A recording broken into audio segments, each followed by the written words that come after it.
Hey, I'm Sophie. I'm Dayton. I'm Sierra. And I'm Sam.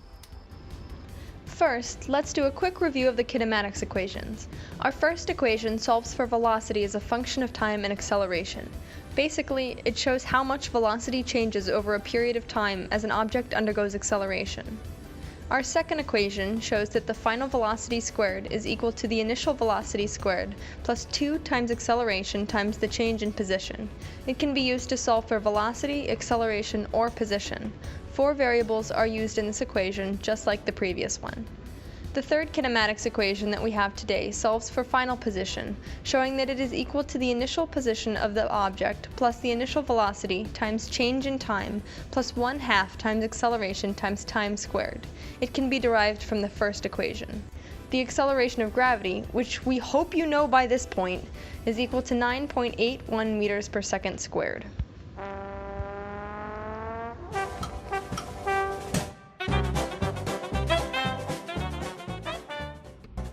Do you find yourself running out of paper? Struggling to fit all your work on one sheet? Then try our new kinematics whiteboards. Unlike regular whiteboards, these bad boys will last a lifetime of calculations. 3 out of 10 certified physics teachers recommend our kinematics whiteboard, so you know it's the best in the business. And now it's exclusively available to you. Guaranteed for heavy-duty use of physics equations, and they won't even crack under the stress of integration. In this demonstration, Sophie is showing us how to calculate the time it will take for a car traveling east at a constant speed of 20 meters per second to catch up with a truck moving at constant speed after the car begins to accelerate. She will then use the quadratic equation, along with the first kinematics equation, to calculate how far each vehicle will travel in this period of time. Let's watch how well our kinematics whiteboard performs under the stress of such agonizing equations.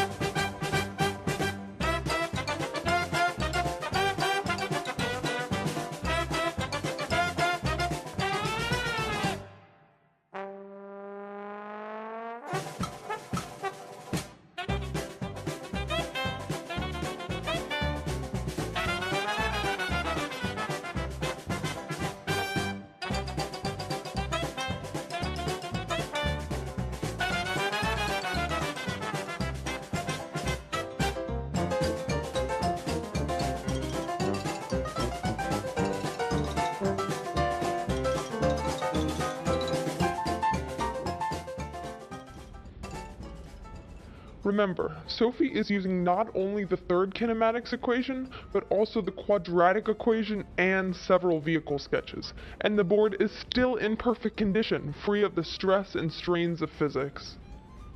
For just 3 payments of $9.81, you won't see this whiteboard falling short of expectations when you accelerate into your physics homework. Just pay separate shipping and handling. But wait, there's more! If you call and order now, we'll send you 1 box of absolutely nothing, completely free of charge. Just pay separate shipping and handling, foreign transaction fees, balance transfer fees, security deposit charge, weekly interest fee, automatic PayPal transfer charge, paper statement fee, overdraft fee, monthly maintenance charge, and technology fee. Don't miss out on this exclusive offer. This is your last chance to own one of these amazing products for yourself. Just call 1-800-980-6655 or 1-800-PHYSICS today.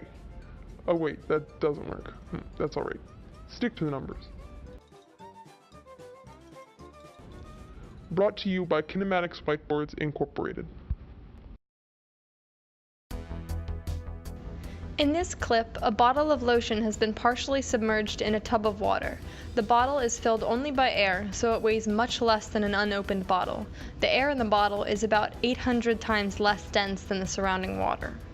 Dayton is filling the bucket with water and, as you can see, the bottle will begin to float above the bottom of the container. It is being acted upon by the force of buoyancy. As water is added, it will continue to bob at the surface of the water. This proves the Archimedes principle, which states that when a body is fully or partially submerged in a fluid, a buoyant force from the surrounding fluid, which is water in this demonstration, acts on the body. The fluid is directed upwards and has a magnitude equal to the weight of the fluid that has been displaced by the body, or the bottle of lotion in this case. It was discovered by the physicist Archimedes around 250 BC when he was asked to discover if a crown was composed of pure gold.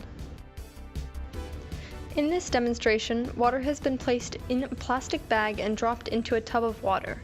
Because the density of the water inside the bag is equal to the density of water surrounding the bag, it will stay within the water, not floating or sinking. The next principle we're going to demonstrate is called Pascal's principle, which states that a change in the pressure applied to an enclosed incompressible fluid is transmitted undiminished to every portion of the fluid and to the walls of its container. We'll prove this principle using a tube of toothpaste.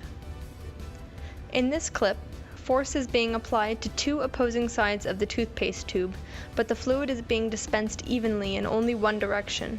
As the fluid fills the entirety of the tube, it is pushed outward by the pressure inside the tube. The last principle that we'll discuss today on fluid kinematics is viscosity. In its simplest terms, viscosity is a measure of how fast or slow a fluid will flow. These clips show each of the graduated cylinders being filled with liquids that have different viscosities.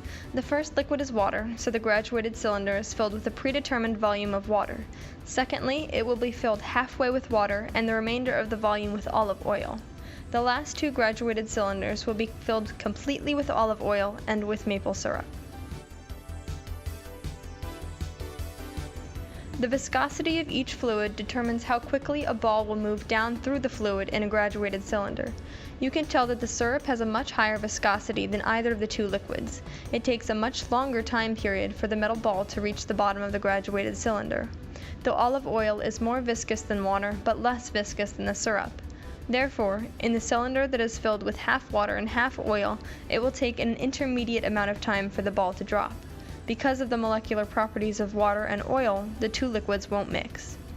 In each of these cases, the position, velocity, and acceleration can be calculated using an equation for drag force. Once the force is calculated, it can be divided by the mass of the object to find the acceleration in the downwards direction.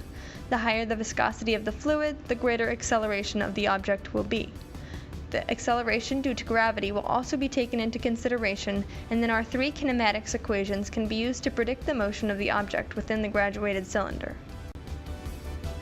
Thanks for joining us today with Fluid Kinematics. We hope you enjoyed our program, and don't forget to purchase your exclusive kinematics whiteboard.